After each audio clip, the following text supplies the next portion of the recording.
Se comparer ou non? On me pose souvent la question à savoir s'il est bon de se comparer. Je répondrai que cela dépend de l'intention derrière cette comparaison et de la raison d'être de cette dernière. Personnellement, j'ai toujours mieux performé dans une discipline, que ce soit sportive, académique ou professionnelle, lorsque je la pratiquais avec des gens plus compétents, expérimentés et talentueux que moi. Vous avez sûrement vécu le même type d'expérience de votre côté. En fait, je crois qu'il est à peu près impossible de grandir si nous sommes entourés de gens qui performent moins que soi autour de nous.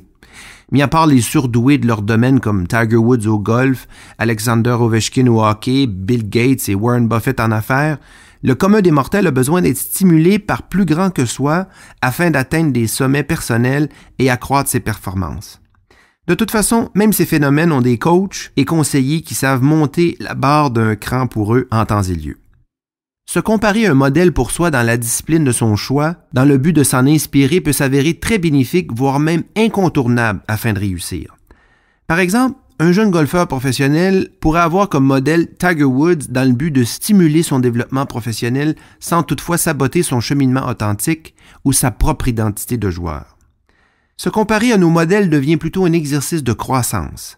Il s'agit beaucoup plus qu'une simple reconnaissance de notre état actuel ou d'une comparaison. C'est une inspiration à s'élever au-delà de notre propre statu quo et aspirer à un niveau supérieur. Par contre, se comparer littéralement aux autres, c'est délicat. Cela implique que notre orgueil est de la partie.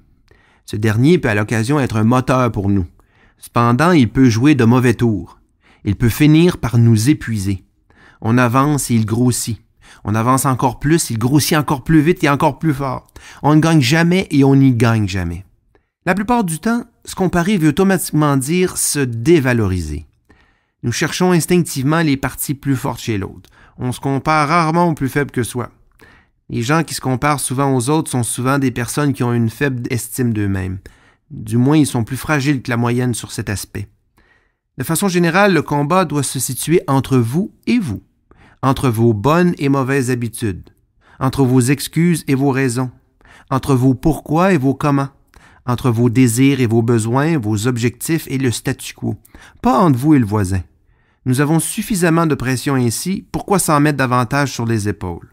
Et si celui ou celle avec qui on se compare avait moins de potentiel que nous? C'est donc dire que nous nous réduisons. Tentez le plus possible de tenir votre combat à la bonne place. À vous de juger.